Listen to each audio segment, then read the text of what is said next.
देखो हम सब भगवान की संतान, ईश्वर अंश जीव अविनाशी, चेतन अमल सहज सुख राशि।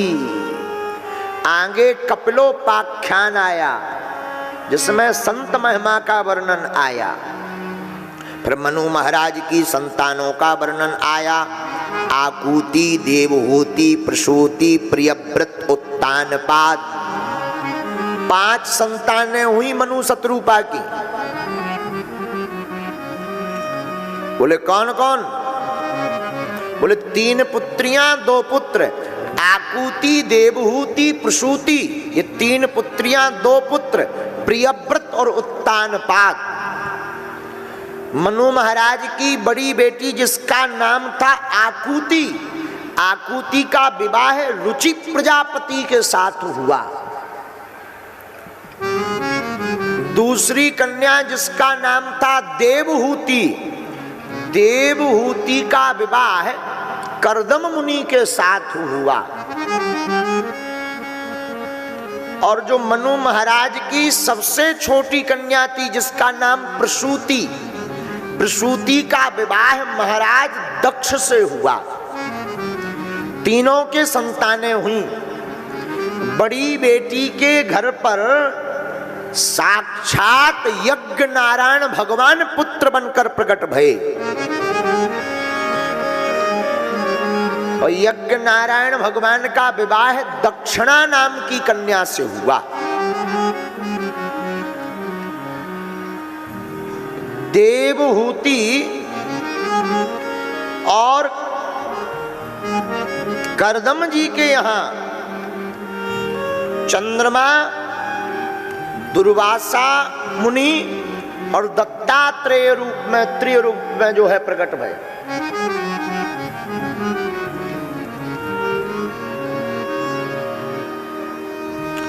सबसे छोटी कन्या जिनका नाम प्रसूति था, इनका विवाह दक्ष प्रजापति के साथ हुआ तो इनकी 16 बेटियां हुई। 13 बेटियों का विवाह धर्म के साथ हुआ।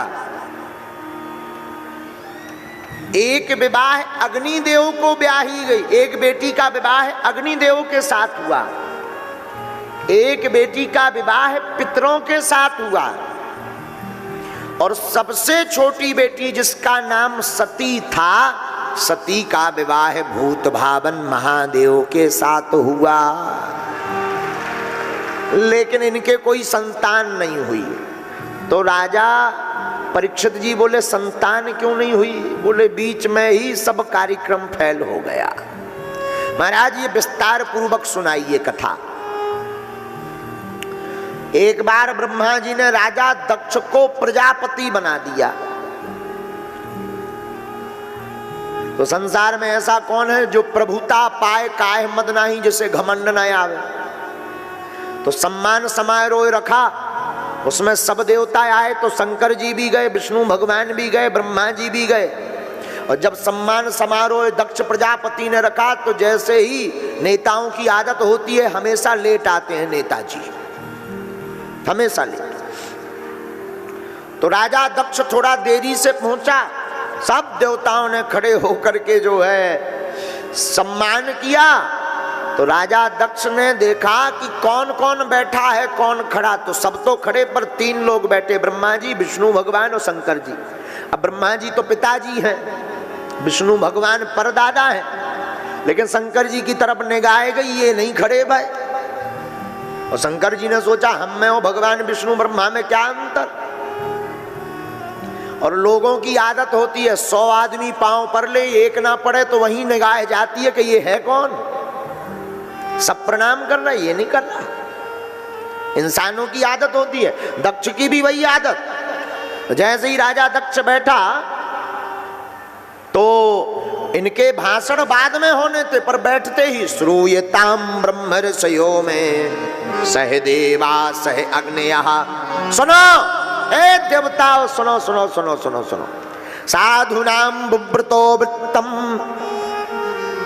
सभ्य समाज में एक भी असभ्य व्यक्ति आ जाता है, सभा का रूप बिगड़ जाता है। सब अगल बगल देखने लगे भाई असभ्य कौन है। राजा दक्ष बोले हैं तुम्हें दिखाई नहीं पड़ता ये नंगा शिव, न बैठने का ज्ञान न उठने का ज्ञान, हमेशा भूत प्रेतों के संग रहता है, तो इसकी आदत भी भूत प्रेतों जैसी हो गई है।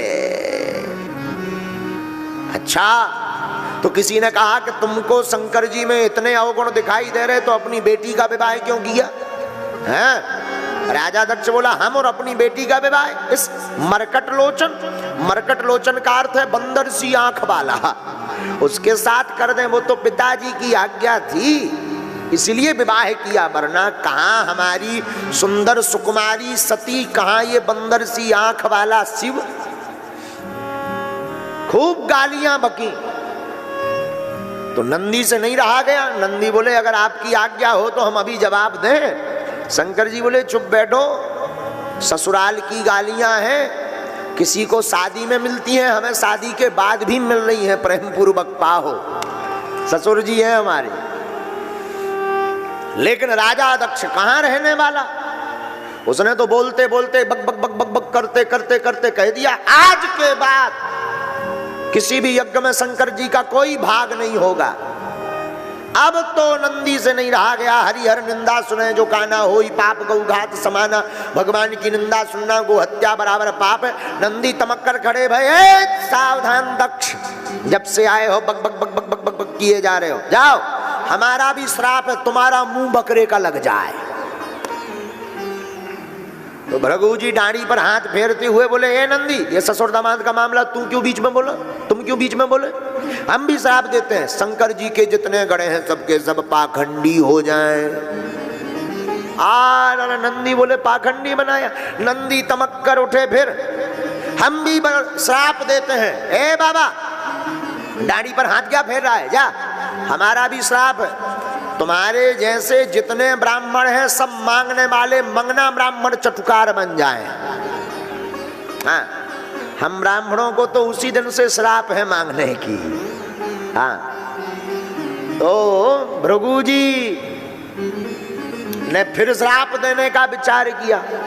शंकर जी ने सोचा आए तो थे सम्मान समारोह में, चल रहा है श्राप समारोह, भाग लेना चाहिए, तो भाग गए शंकर जी, चले गए छोड़कर।